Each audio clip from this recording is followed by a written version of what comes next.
ओम नमः सिद्धेभ्य।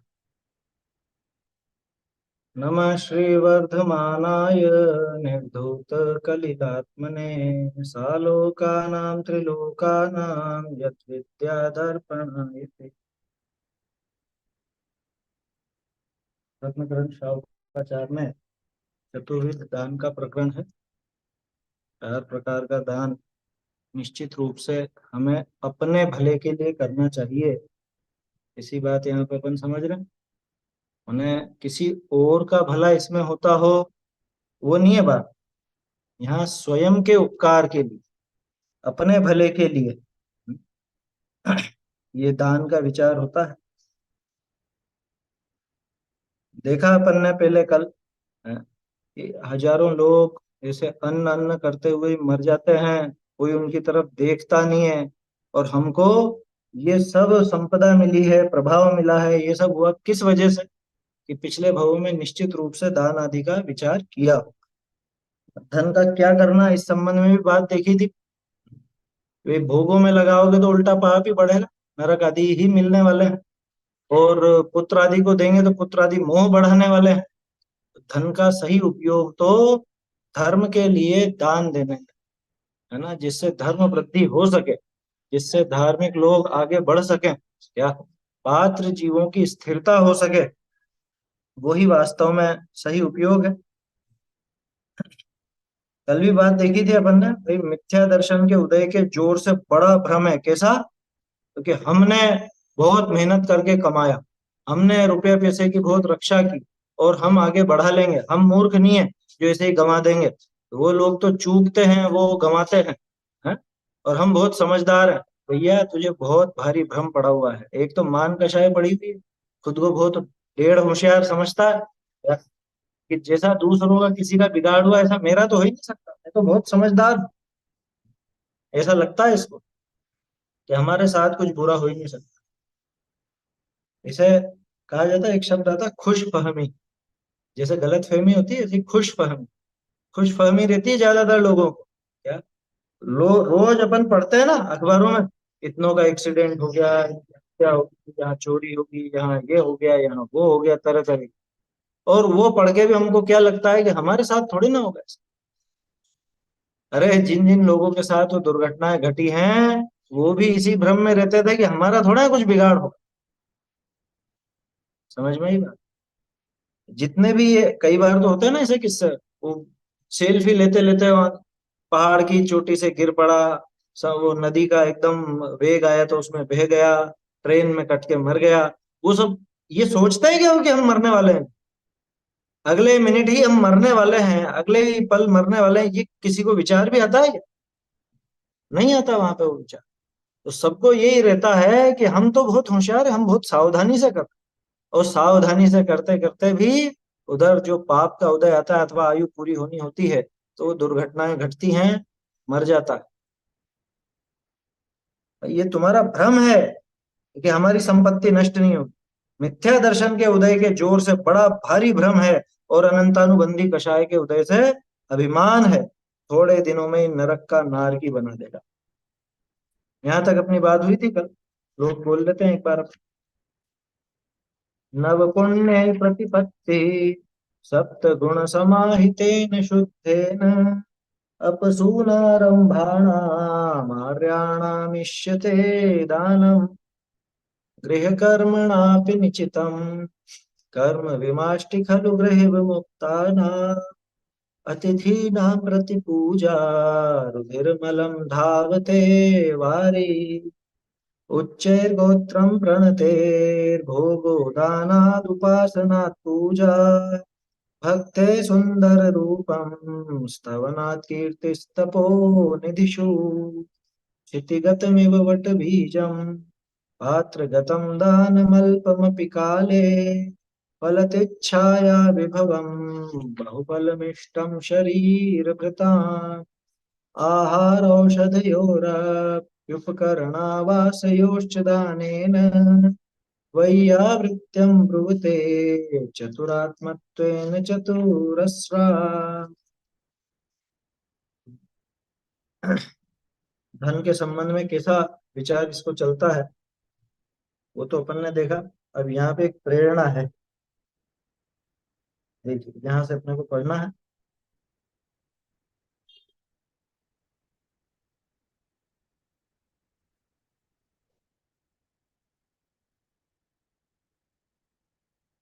हाँ, ये भी उसमें बात है स्टॉप देश में।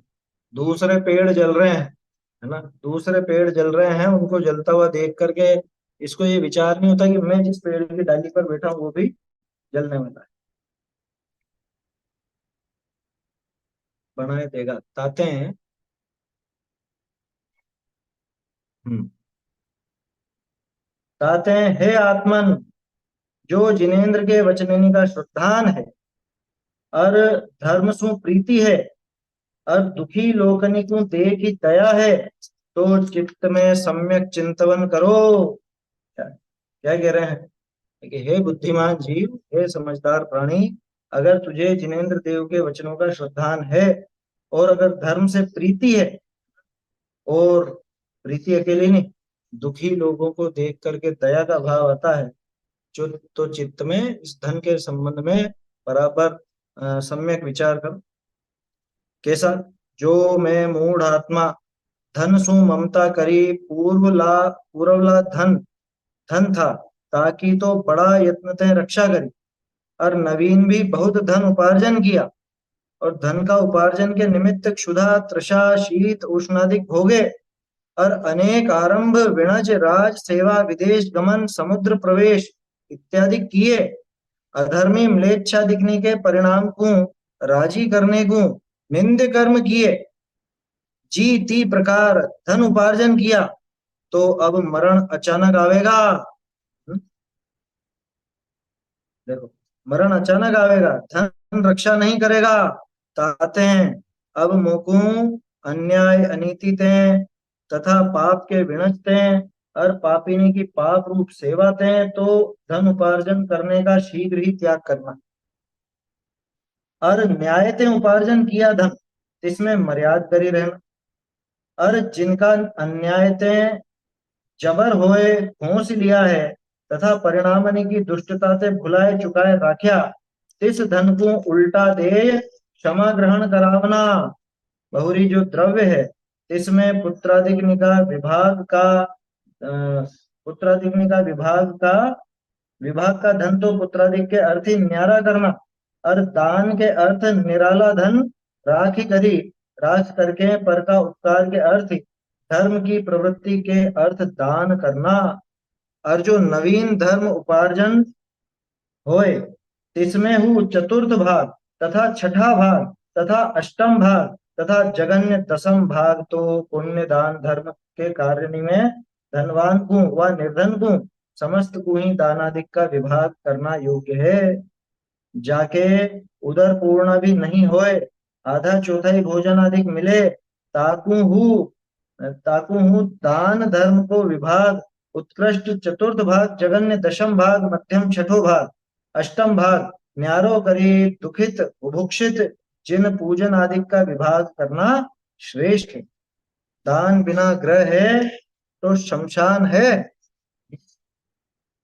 ग्रह है सो तो शमशान है, पुरुष है सो मृतक है, और कुटुंब के हैं ते गृध्र पक्षी हैं, ते इस पुरुष को ते इस पुरुष का धन रूप मांस चूंथी चूंथी खाए है।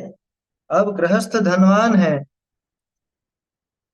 देखो ये आगे अलग विषय है, क्या क्या करते हैं, पहले अपन यहीं तक देख लेते हैं क्या विचार करना चाहिए, है ना, पहले इसका ही विचार करते हैं। हे आत्मन, यदि तुम्हें जिनेन्द्र देव का के वचनों का श्रद्धान, है ना, सच्चे देव का के वचनों का, यानी जैन धर्म का, सीधे शब्दों में कहें तो जैन धर्म, क्योंकि जैन धर्म किसके सहारे चलता है? जैन धर्म तो अपने शास्त्र के सहारे ही चलता है, जिनेन्द्र देव के वचनों के सहारे ही चलता है। अगर तुझे जिनेन्द्र देव के वचनों का श्रद्धान है, धर्म से प्रीति है, और दुखी जीवों को देख करके दया आती, दीनहीन जीवों पर करुणा का भाव आता है, तो हृदय में ऐसा सही विचार करो। क्या विचार करो? कि मैं मूढ़ आत्मा ने धन से ममता करके पुराने पैतृक धन की तो बड़े प्रयत्न से रक्षा की, बाप दादाओं से जो मिल गया ना, उसकी तो खूब रक्षा की। वो रक्षा का भाव क्या था, पुण्य या पाप?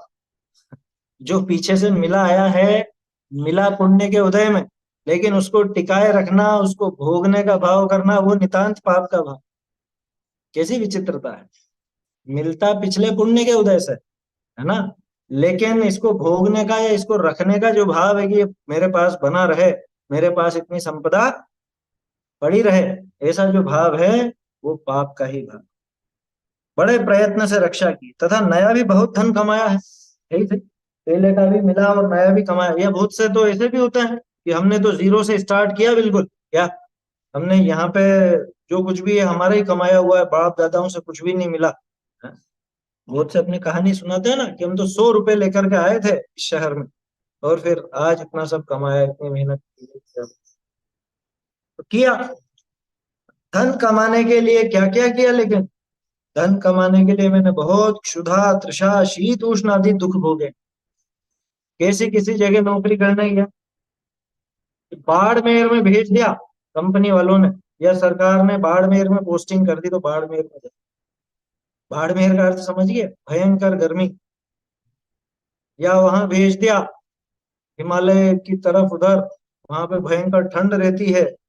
या जहां हमेशा बारिश आदि की बाधा हो, हैं, जानवरों की इनकी बाधा हो, ऐसे ऐसे जंगलों में भेज दिया, नक्सलवादियों के एरिया में भेज दिया नौकरी करने। बोलो, गए ना। क्षुधा तृषा शीत उष्ण आदि दुख भोगे हैं। भूख प्यास सब भूल जाता है व्यापार में। सीजन का टाइम है, अभी सीजन का टाइम, खाना पीना सब होता रहेगा बाद में। क्या, घर से बुलावा आ जाए कि अरे भोजन बन गया, भोजन कर लो, वो बच्चा बार बार बुलाना है कि पापा चलो, खाना ठंडा हो रहा है, तो ये कह रहे भाई रहने दे, अभी करेंगे बात। न भूख सूझती है न प्यास, भूख प्यास आदि अनेक दुख भोगे।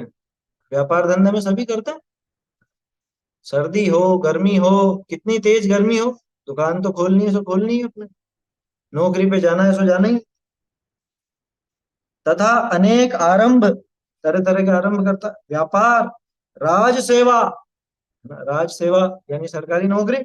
विदेश गमन, विदेश में भी जाता है, मतलब पुराने समय से ही जाता है लोग बाग।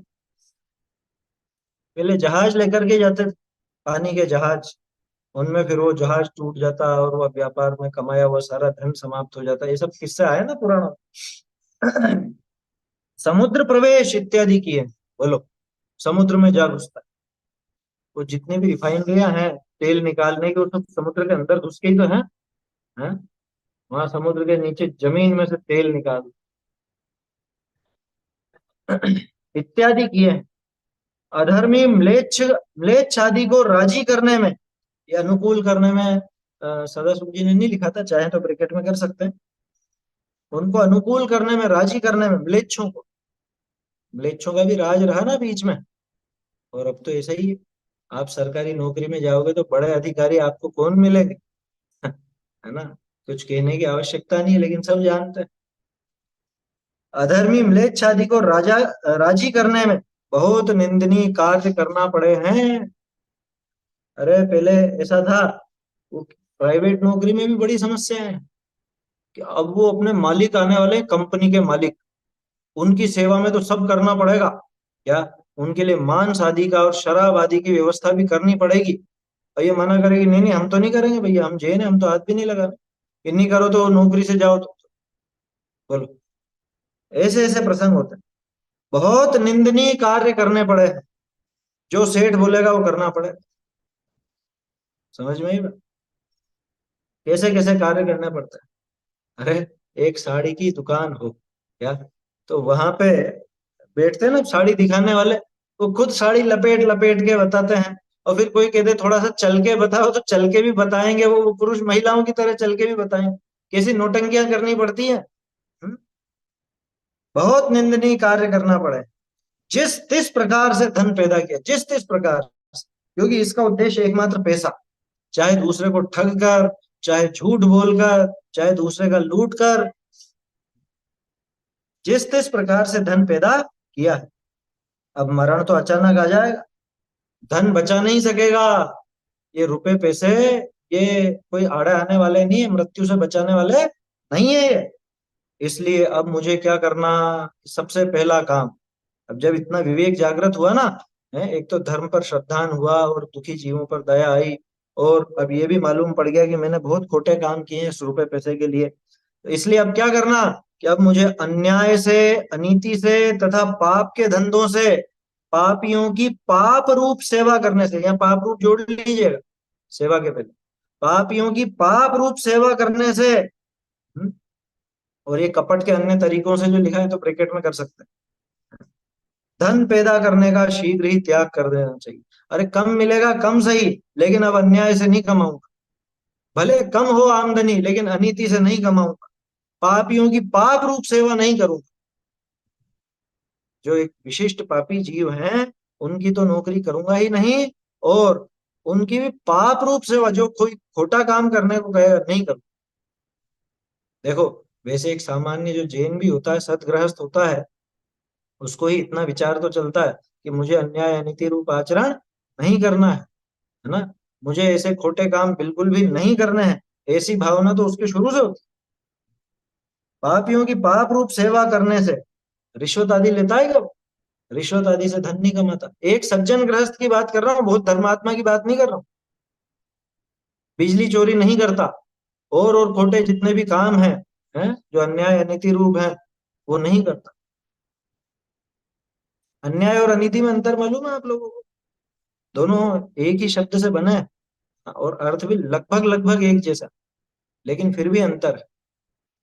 जैसे उदाहरण के तौर पे समझिए कि आपने किसी के रुपए रख लिए, सामने वाले को पता नहीं चला, या पता भी चल गया तो भी आप रख लिया आपने और दे नहीं रहे हो, ये है अन्याय। अन्याय किसी व्यक्ति विशेष के प्रति होता है। और अनीति, अनीति कैसी, जैसे समझ लो बिजली चोरी, तो किसी के घर से नहीं चुरा रहे, लेकिन वो सरकार की वो वस्तु है, उस वस्तु की चोरी चल रही है, वो है अनीति। उसमें घटा बढ़ा कर देना, या समझ लो फर्जी दस्तावेज बना करके खुद को ऐसा पेश करना, होते हैं ना बहुत से, वो बीपीएल कार्ड बनवाते हैं, बीपीएल समझते हैं, बिलो पॉवर्टी लाइन वाले, तो उनको सब सस्ता सस्ता मिलता है, और इधर खुद के पास बंगला है, गाड़ी है, लेकिन वो बीपीएल कार्ड बनवा रखा है। ये क्या है? अनीति। ये किसी व्यक्ति विशेष से नहीं मारा, ये सीधे सरकार पर, या समझ लो किसी कार्य में ऐसी अनीति चलाई गई। समझ में आई बात?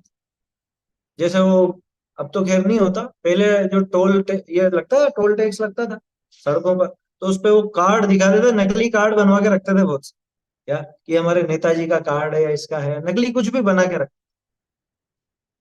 वो दिखा देते बस कि नहीं हम नहीं देंगे पैसे। ये अनीति है। समझ में ही बात, अन्याय और अनीति में अंतर। अन्याय किसी व्यक्ति विशेष के प्रति होता है, किसी का धन हड़प लेना, उसको ठग लेना, उससे झूठ बोल करके उसकी वस्तु रख लेना, ये सब अन्याय है ना। और सामान्य रूप से ऐसा खोटा आचरण जिसमें पाप की, कपट की वृत्ति ज्यादा हो, वो अनीति।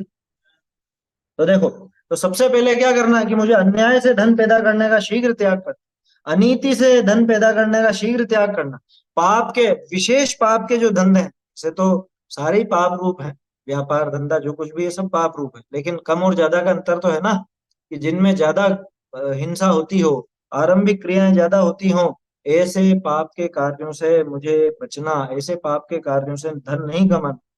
पापियों की पाप रूप सेवा करने से, ऐसी खोटी सेवा भी नहीं करनी इनके पाप के कार्य। कपट के अनेक तरीकों से धन पैदा करने का शीघ्र ही त्याग कर देना चाहिए। न्याय से कमाया हुआ जो धन है, उसमें मर्यादा बांध कर रहे। ये तो हो गई, अभी तो पहले बात हुई थी अन्याय नीति से नहीं कमाना, अब कह रहे हैं न्याय पूर्वक भी जो कमाया है उसमें भी एक मर्यादा रख लो। देखा था ना अपन ने, परिमाय ततोधिकेशु निष्प्रहता, धन धान्यादि ग्रंथम परिमाय ततोधिकेशु निष्प्रहता, ये अपना परिमित परिग्रह, यानी कि क्या कहें अपन, परिग्रह परिमाण व्रत उसको कहा गया। अरे अणुव्रत नहीं भी हो तो सामान्य रूप से एक मर्यादा बांध करके रहना चाहिए। एवं जिनका धन, अब यहाँ पे देखो एक छोटी लाइन छूट गई है, जिनका धन के आगे जोड़िए, एवं जिनका धन अन्याय से जबरदस्ती छीन लिया है तथा परिणामों की दुष्टता से, इतना जुड़ेगा। अन्याय से जबरदस्ती छीन लिया है। हम्म, क्या है अन्याय से नीति से? सेकंड लास्ट लाइन है, एवं जिनका धन, इसके बाद लिखना है, एवं जिनका धन, इसके बाद लिखिए, अन्याय से, कोमा, जबरदस्ती से छीन लिया है। अन्याय से जबरदस्ती छीन लिया है, तथा परिणामों की दुष्टता से।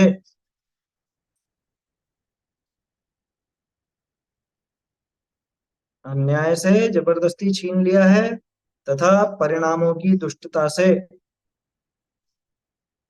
बस इसके आगे लाइन बनी हुई है अपने आप, तो वाक्य ऐसा बन जाएगा आपका, एवं जिनका धन अन्याय से जबरदस्ती छीन लिया है तथा परिणामों की दुष्टता से उन्हें भूल में डालकर गलती से अपने पास रख लिया है।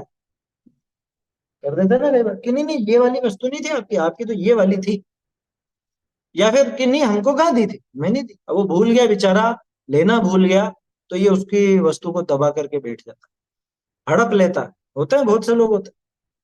पुराणों में तो ऐसे खूब प्रसंग अपन ने देखे, सत्य घोष वगैरह का ऐसे ही तो प्रसंग था।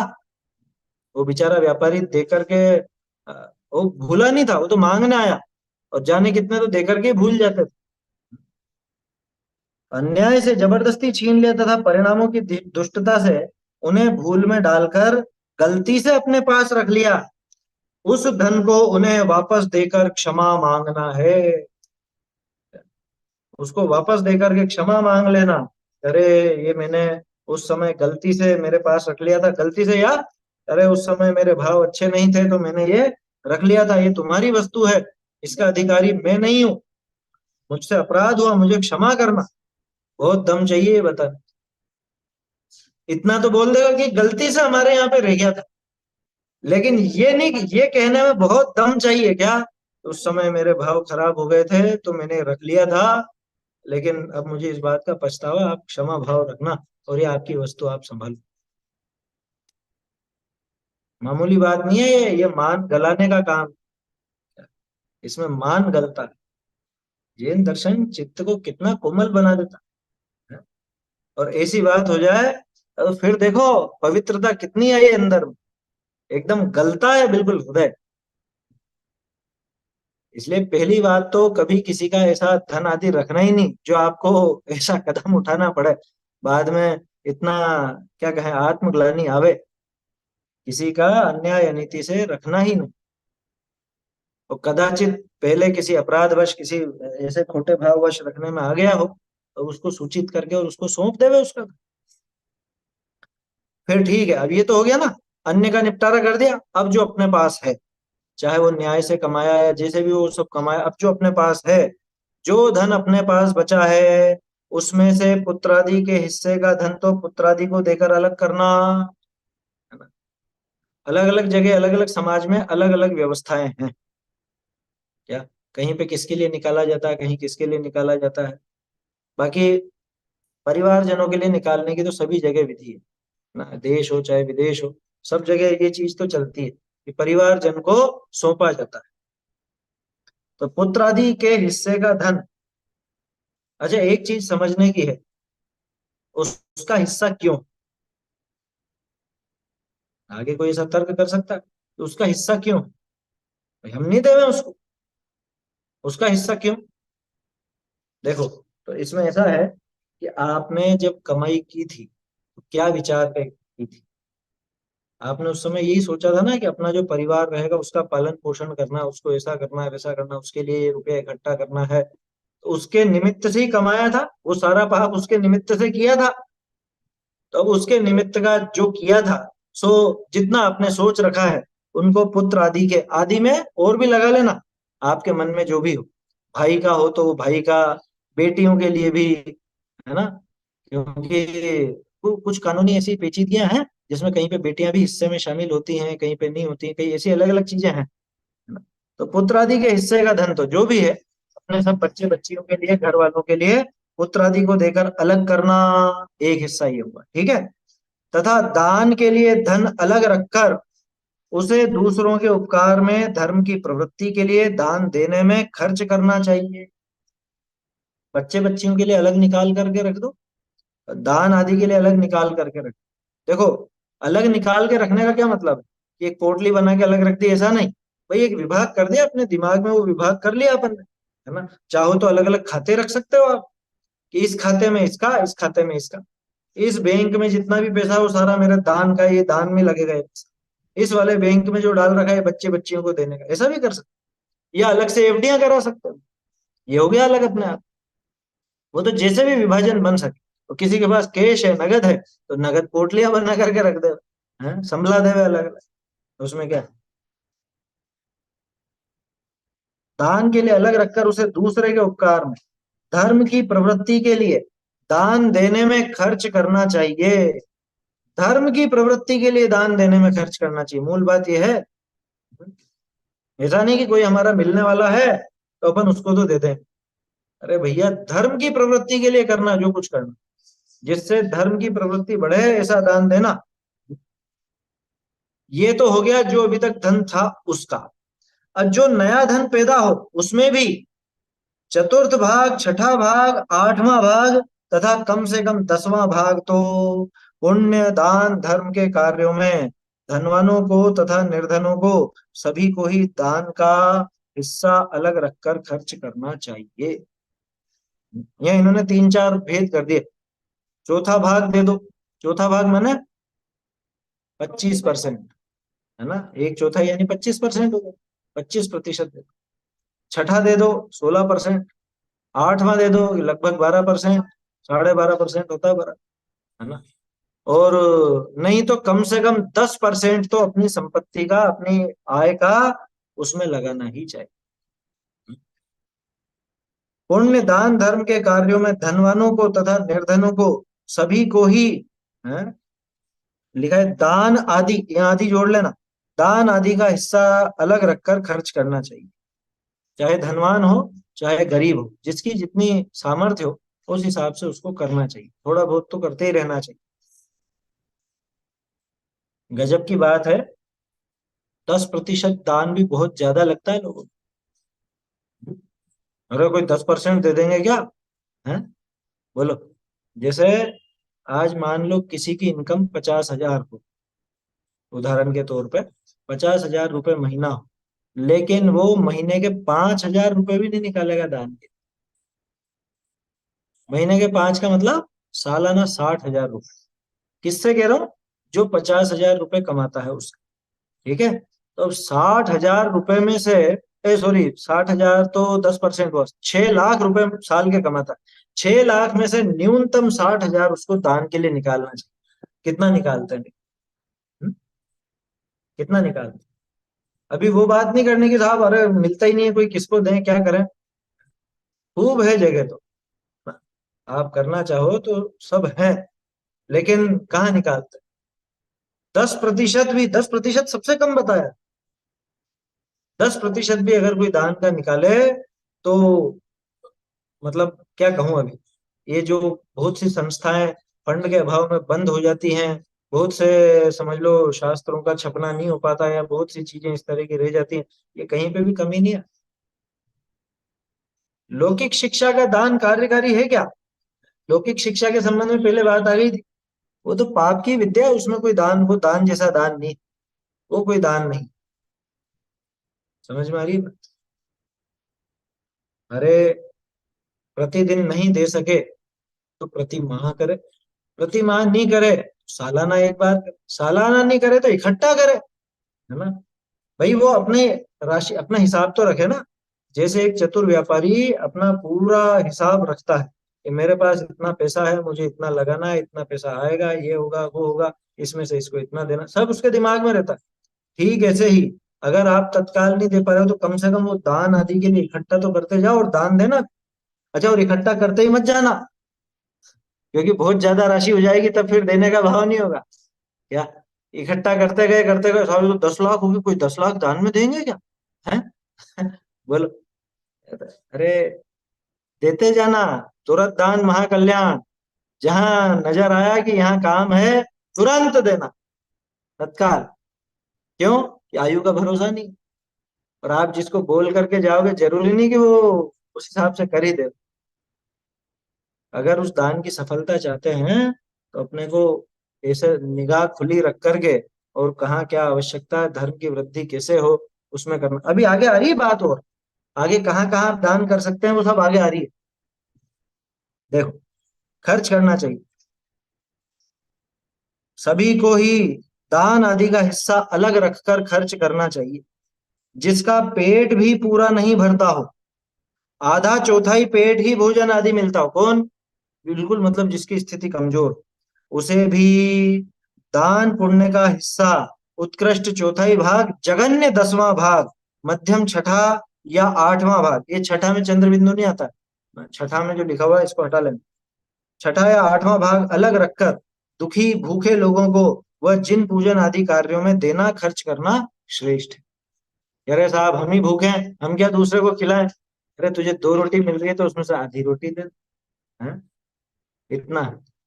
अरे दया दत्ती की भावना होनी चाहिए, ठीक है ना? साधर्म्य के प्रति वात्सल्य प्रेम होना चाहिए। दान बिना ग्रह शमशान है। क्या लिखा? जिस घर से दान की राशि नहीं निकले, वो घर तो शमशान के समान। वो पुरुष मृतक है दान दिए बिना। बोलो, जिंदा है कि मुर्दे? देखो, एक चीज है, दान की महिमा हर मत में है, हर मत में। और अन्य मतों में भी आता है, खूब खूब वर्णन आता है। ये जो मांसाहारी खाने वाले और ऐसे दूसरे हैं ना सब, इनमें भी खूब आता है वर्णन कि दान दो, अपने भाइयों की सहायता करो और ऐसा करो, है। भाईचारा भाईचारा बहुत चलता है अन्य मतों में। वहां भी दान की महिमा बताते। तो वहां तो सारा दान खोटा दान कहलाए, क्यों? क्यों? तो पाप रूप प्रवृत्ति में दिया जाता है। लेकिन यहाँ तो पाप रूप प्रवृत्ति नहीं है ना अपने यहाँ तो। यहाँ तो पुण्य और धन, धर्म के लिए दिया जाता है। दान बिना ग्रह श्मशान है, पुरुष मृतक है, कुटुंबी गृध्र पक्षी के समान है। गृध्र पक्षी कौन सा? गिद्ध। जैसे गिद्ध नोच नोच करके खाता है, वो भी इसके धन रूपी मांस को निकाल निकाल कर खाता है। ये तू दान में नहीं देगा, ये घर वाले तेरे को नोच नोच करके खा जाएंगे। मतलब तेरा ये जो धन है, ये नोच नोच करके खाते हैं। गिद्ध ऐसा काम, बस गिद्धों जैसा काम। जो घर वाले दान देने में अड़ंगा डाले, समझना वो गिद्ध जैसे। समझ में ही बात? वो दान में ही अड़ंगा डाले, वो गिद्ध जैसा है। ये खुद भोगना चाहता है, खुद नहीं देना चाहता। अरे दे दो, ये भी दे दो, वो भी दे दो। क्या कहा? हैं? इसके धन रूपी मांस को निकाल निकाल कर खाते हैं।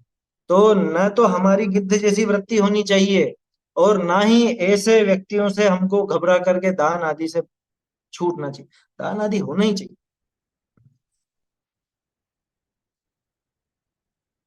क्या? चावल की खीर खाने को मिली क्या? चावल की खीर खाने को मिलने पर भी मुनिराज को आहार के लिए पांव पर पड़ने वाला। हाँ, वो कुछ ऐसा प्रसंग है, मेरे को बराबर ध्यान नहीं आ रहा है। ऐसा कुछ प्रसंग था, पहली बार जिंदगी में खीर मिली थी। लेकिन वो खीर भी, कोई मुझे ऐसा अतिथि मिल जाए। हाँ, धन्य कुमार का पूर्व होगा है, इसको याद है। धन्य कुमार के पूर्व होगा प्रसंग। अकृत पुण्य नाम था। देखो, नाम भी बच्चों को आप कहानियां सुनाओगे या पढ़ाओगे तो वो याद रखते हैं। अकृत पुण्य। अकृत पुण्य था धन्य कुमार के पिछले भव। तो पहली बार खीर मिली, क्या करा था उसने? वो पहले मतलब अपना मालिक के अंदर जाके छीन मांगता था, तो उनके बच्चे उसको मारते थे, तो मालिक बताया करके उसको उसकी माँ को खीर बनाने की सामग्री दे दी। हाँ। उसके बाद खीर बनाई तो उसकी माँ ने कहा कि मुनिराज है तो राज को देना, पहले मुनिराज को पड़ जाना। वो उसकी माँ भी ये कह रही है, पहली बार घर में खीर बनी है जिसके, सोचो, ऐसा गरीब दीनहीन, पहली बार घर में खीर बनेगी, नहीं पहले मुनिराज को पड़ जाना। तो उसने पड़ गया। सोचो, यही तो बात थी। जिसको आधा पेट या चौथाई पेट भी भोजन नहीं मिलता, वो भी दान आदि तो करे। अरे कहाँ बांध करके ले जाओगे वैसे? समझ में ही बात। लगाना चाहिए धन को, धार्मिक जनों की सेवा में लगाना चाहिए। दीनहीन के दया दत्ती भी रखनी चाहिए। क्या? दया दत्ती में भी दो। हालांकि दया दत्ती विशेष दान नहीं है, उसका विशेष फल भी नहीं है, लेकिन मंद कषाय का परिणाम तो है। दुखी जीवों पर दया आती है, ध्यान रखना। लेकिन दया दत्ती के चक्कर में एक जीव के पोषण में दूसरे जीव का घात मत करने लग जाए, कि कल से हम तो गाय को हरा हरा चारा देने लग जाएं, हरी घास खिलाने लग जाएं, उसमें बहुत जीव होते हैं। समझ में आई बात? वहां पे सूखी घास वगैरह का भी उपाय है, और भी। दान के साथ परिणाम उत्तम हो तो सोने पे सुहागा। अरे बिना उत्तम परिणामों के दान होता ही नहीं, दिखावा होता है। उत्तम परिणामों के बिना जो दान है वो तो कोरा दिखावा है। आप मेरा नाम या पाटे पे लगाओ तो मैं दूंगा, नहीं तो नहीं दूंगा, ये तो स्पष्ट दिखावा। उसके मन में धर्म बढ़ाने की भावना ही नहीं। जिसको धर्म वृद्धि की भावना होती है वो तो करता है। देखो एक साधर्मी है अपने, है ना, नाम तो नहीं लूंगा, उनकी भावना बहुत अच्छी है। किसी ने उनसे कहा कि आप ये लाखों रुपए करोड़ों रुपए इसमें दान देते हो, और इसके जैसा आप सोच रहे हो वैसा कोई एकदम सारे के सारे दूध के धुले नहीं है, और सब वैसा ही काम नहीं होगा। कि विद्यालय वगैरह में देते थे तो कि सब बच्चे तो एक जैसे नहीं होते, कोई पढ़ेंगे कोई नहीं पढ़ेंगे, हैं? तो क्या करें? उनने कहा कि 100 में से एक भी पढ़े तो मेरा ये सारा सफल है। मुझे पता है इसमें कहाँ कहाँ कुछ गड़बड़ भी होगी, वो भी होगी, लेकिन तो भी ये महंगा सौदा नहीं है। क्या कहते थे, महंगा सौदा नहीं है ये। तो लाखों रुपए लगा करके भी अगर एक भी जीव आगे बढ़ा, एक भी जीव अगर आगे सुधरा, हमने 100 जनों के लिए किया ही नहीं है, हमने तो उस एक के लिए किया जो आगे चल करके पूरा संभाल ले। तो ये महंगा सौदा नहीं है। समझ में ही बात? होते हैं ना बहुत से इस तरह का अड़ंगा लगाते हैं, क्या कि वहां दे दिया, वहां उस संस्था में दे दिया। कोई सारे बच्चे एक जैसे थोड़ी ना होते हैं, बहुत सारे बच्चे तो बाहर भी खाते हैं, बहुत सारे बच्चे तो भक्ष भक्षण भी करते हैं, मालूम है हम करते हैं। लेकिन उनमें से जो दो पांच ऐसे निकलेंगे कि जो आगे उज्जवल चरित्र वाले होंगे, और जो आगे इस धर्म की ध्वजा को थामेंगे, इसको आगे बढ़ाएंगे, हमने उनके लिए दिया। आया समझ में? तो 100 में से दो भी अगर निकले तो वो 100 के लिए देना भी सफल। ये सोच करके ही चलना कि 100 में से 100 एक जैसे नहीं होंगे। मैं विद्यालय आदि के लिए कह रहा हूँ, विद्यार्थियों के लिए और उनके लिए भी अगर अपन करते हैं तो सब एक जैसे हों, और सभी धर्म मार्ग को संभालने में जरूरी नहीं है, लेकिन कोई ना कोई तो उनमें से निकलेगा ही निकलेगा, इतना पक्का विश्वास है। समझ में? क्योंकि दे तो अपन अध्ययन आदि के लिए ही रहे, अध्ययन कराया ही जा रहा है, वही सब काम हो रहा है। अब उनमें से कोई एक भी अगर बिरला ऐसा निकल गया तो ये तो सदुपयोग हो गया, ये सारा धन सफल हो गया। समझ में आई बात? ऐसा है। देखो, तो दान बिना ग्रह शमशान है, पुरुष मृतक है, कुटुंबी गृध्य पक्षी पक्षी के समान है, जो इसके धन रूपी मांस को निकाल निकाल कर खाते हैं। दान देने में सावधानी बहुत जरूरी है। ऐसा नहीं कि हर कहीं पे दे दिया, कि हमने तो ये सोच के दिया कोई ना कोई तो करेगा। अरे लेकिन जहां पे पूरा ही उल्टा काम हो रहा हो वहां पे नहीं, जहां पे काम सही हो रहा हो, है ना, अब वहां पे कुछ थोड़ा बहुत ऊपर नीचे भी होता हो तो वहां फिर भी उचित है। लेकिन जहां काम पूरा ही विपरीत होता हो, और वहां आप ये सोचो कि नहीं नहीं अपन तो इतने दे रहे हैं तो कोई ना कोई तो इसका सदुपयोग कर ही ले, जहां तंत्र मंत्र ही कराए जाते हो, विपरीत आमनाएं ही चलती हो, और वहां पे आप पकड़ो तो कोई ना कोई तो सुधरेगा, कैसे सुधरेगा?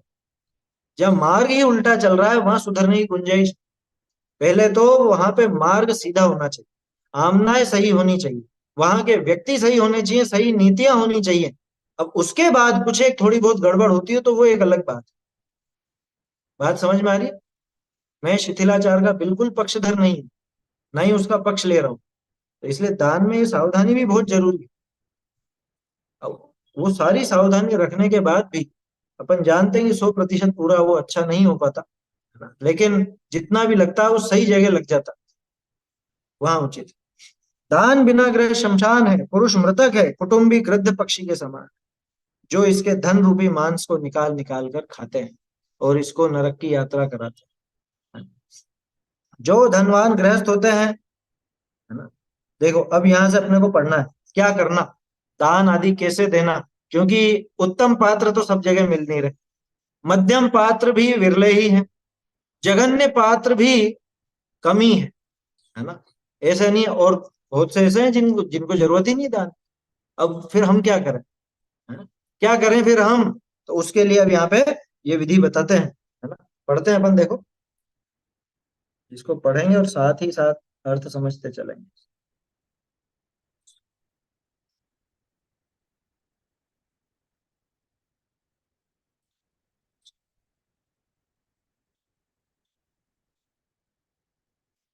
देखो, अब गृहस्थ धनवान है, ते जैनिनी की अनेक प्रकार पालना करे है। जैनियों की, जैनी भाइयों की, साधर्मियों की। जैनियों का अर्थ यहाँ साधर्मी। आया समझ में?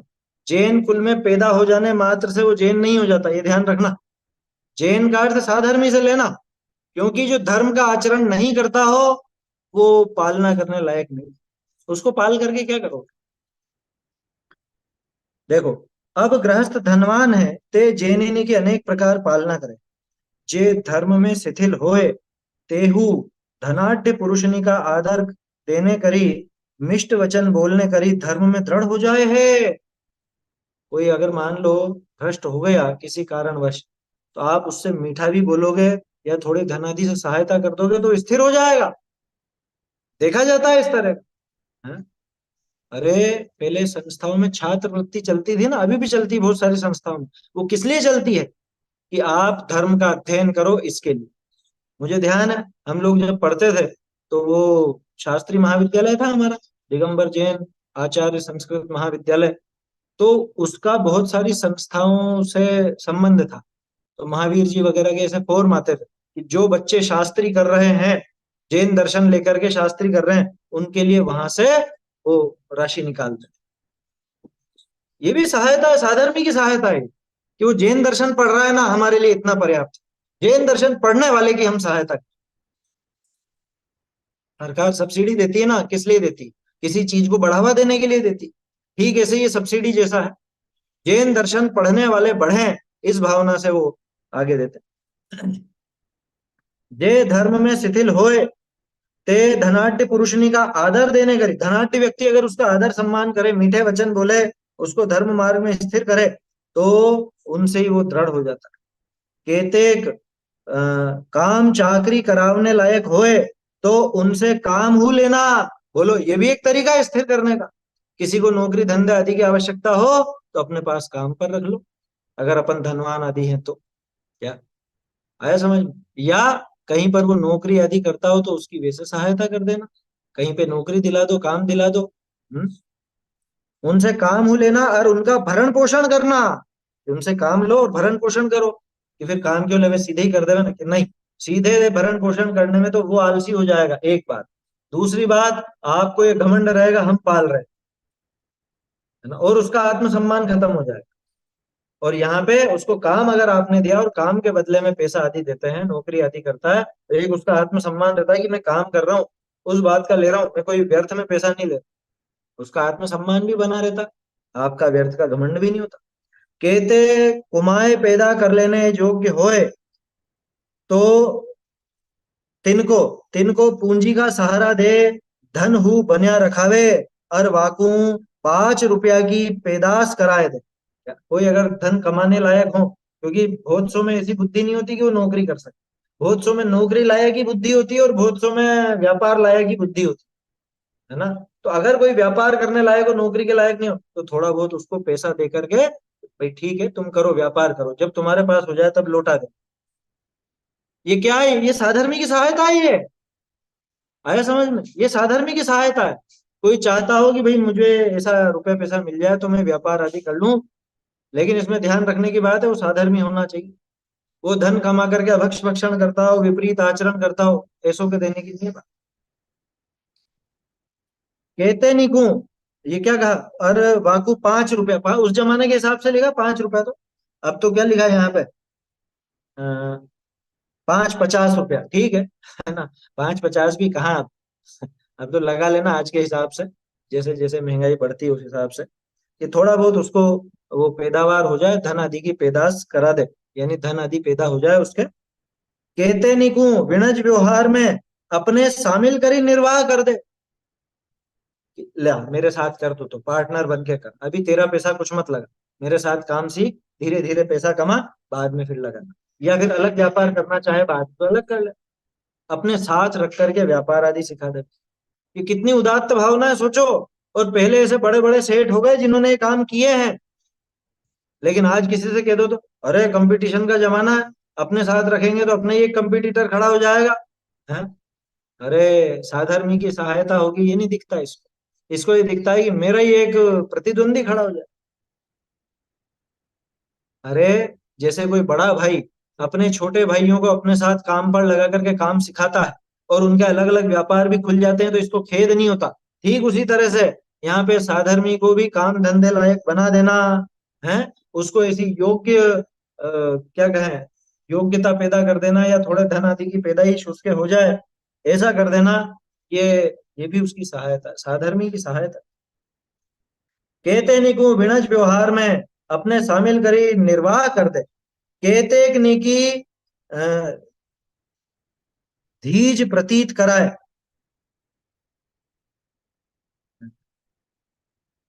धीरज लगाए, ठीक है धीरज ही होगा। धीज प्रतीत कराए, कराए के पैदाश के योग्य कर दे, कि उसमें ऐसी योग्यता पैदा कर दे, वो अनुभव से आता है और धीरे धीरे काम करके आता है। तो कुल मिला के खुद के साथ काम पर रखे तो उसको धीरज भी आता है कि हाँ मैं कर सकता हूँ ये काम। आया समझ में? जैसे अपन किसी को कुछ सिखाना चाहें तो करते हैं ना, जैसे मान लो किसी को गाड़ी सिखाते हैं तो पहले उसके साथ में जाते हैं अपन, तो वो सीख जाता है, धीरे धीरे फिर खुद ही चलाने योग्य हो जाता है। ऐसे ही खुद पहले वो व्यापार धंधा आदि कराए, उसको उससे काम ले, काम करवाए, काम करने लायक हो जाए तो फिर अपने आप कर लेता है। कहते नहीं को अन्य को कहीं करी रोजगार दिला लगाए थे। भाई अपने तो धंधा व्यापार नहीं है, लेकिन अपने कोई मिलने वाले हैं जो जिनके अच्छा धंधा व्यापार है, कि यहाँ पे काम पे लगवा दे। हम्म। कहते नहीं को दलाली वगैरह लगाए रोजगार कराए। दलाली वगैरह का काम भी होता है, कमीशन एजेंट होते हैं, है ना, ब्रोकर होते हैं, तो ऐसा काम सिखा दे, वो लगा दे। लेकिन किसको यहाँ ध्यान रखने की बात है, साधर्मी हो तो। पूरा जैन कुल में पैदा हो जाने से वो इस योग्य नहीं होगा, है ना। उल्टा आचरण करता हो, विपरीत चलता हो तो उसको नहीं, उसको नहीं, उसकी सहायता की आवश्यकता है। यहाँ तो सही मार्ग पे आता हो तो। अच्छा उल्टे मार्ग पे भी लग गया हो तो उसको प्रेम से समझाओ कि भैया तू सही रास्ते चलेगा तो मैं बहुत सहायता कर दूंगा तेरी, मैं ऐसे ऐसे मदद कर दूंगा। हम्म? रोजगार लगा कराए थे, क्योंकि पुण्यवान का आश्रय बिना पढ़या मनुष्य का खड़ा होना दुर्लभ है। पुण्यवान का आश्रय लगता ही लगता है ना। किसके सहारे खड़ा होगा वो जिसके सहारे खड़ा हो रहा हो वो खुद ही डूब रहा हो तो कैसे खड़ा हो पाए। कोई ठोस संबल चाहिए उसको, है ना। तो पुण्यवान की सहायता मिल जाए तो पड़ा हुआ मनुष्य भी खड़ा हो जाता है समझ में? बढ़िया डायलॉग है ये तो। पड़ा हुआ भी खड़ा हो जाता है माने कि बेचारे की जिसकी दीनहीन दशा हो रही हो वो भी समझ लो अपने पैरों पर खड़ा हो जाता है। दुर्लभ है ना। आप धर्मात्मा होए सो अपना धन बिगड़वा का भय नहीं करे है। क्यों कि उसको पता है कि अरे धन संपदा सब पुण्य से आती है। और ये अगर मान लो मैं इसकी सहायता कर रहा हूँ और सहायता पाकर भी अगर ये ऐसा हो गया या निष्ठुर हो गया या विपरीत चला गया तो उसमें मेरा कुछ बिगाड़ होने वाला नहीं। मेरा धन का अगर इसने नुकसान करा भी दिया तो मेरा तो पुण्य है ना, तो आ जाए। अपने पुण्य पर भरोसा रखें। बोलो आप धर्मात्मा हो सो अपना धन बिगड़ने का भय नहीं करे है। जो मेरा धन साधर्मिनी के कार्य में आवे सो धन मेरा है। अगर धन साधर्मियों के काम में आता है वो धन वास्तव में मेरा है, और जो धन साधर्मिनी के कार्य में नहीं आया सो मेरा नहीं है। जो साधर्मियों के काम में नहीं लगा वो वास्तव में मेरा नहीं। मेरा धन में मैं किसको कहूं? जो साधर्मियों की सहायता में लगा, जो धर्म, जो धन सॉरी धर्म वृद्धि में लगा, वही धन मेरा है, वही धन काम का है। बाकी का धन तो व्यर्थ है, कूड़ा करकट है, ऐसा है, वह धन मेरा नहीं। चलिए आगे और उदाहरण आ रहे हैं। कितने ही पुरुष ऐसे आगे आगे पहले हुए हैं, उनकी बात आई, उसको फिर अपन कल देखेंगे। अभी तो समय हो रहा है, कल शनिवार है ना, कल तो कल से अपनी नई कक्षा प्रारंभ होगी भक्तामर स्तोत्र की। वैसे जो साधर्मी है उनको तो लगभग लगभग अर्थ ध्यान है, फिर भी बहुत से लोगों को उसका शुद्ध पाठ शुद्ध उच्चारण नहीं आता। अपन वो भी लेंगे और प्रत्येक शब्द का अर्थ समझते हुए चलेंगे। साथ ही जहां पे अध्यात्म के पुट हैं उन पर विशेष अपन ध्यान देंगे। तो वो एक कक्षा जैसी कक्षा चलाएंगे अब कैसे, वो आप लोगों से भी बुलवाना होगा, वो सब होगा, क्योंकि सिखाना उद्देश्य है उसका कि भाई सही बोलना सीखें। तो वो अपन चलाएंगे। तो आप अपने जो साथी हैं उनको भी सूचित कीजिएगा। समय यही रहेगा 9 बजे का। कल और परसों, रवि शनि, ये दोनों दिन अपन भक्तामर स्तोत्र प्रारंभ है। श्लोक बोल लेते हैं। आहारोषधयोरप्युपकरणावासयोश्च दानेन वैयावृत्यं ब्रुवते चतुरात्मत्वेन चतुरस्रा। चैतन्य का स्मरण प्रतिक्षण ही करो रे, भव के अनंत दुख को क्षण में हरो रे।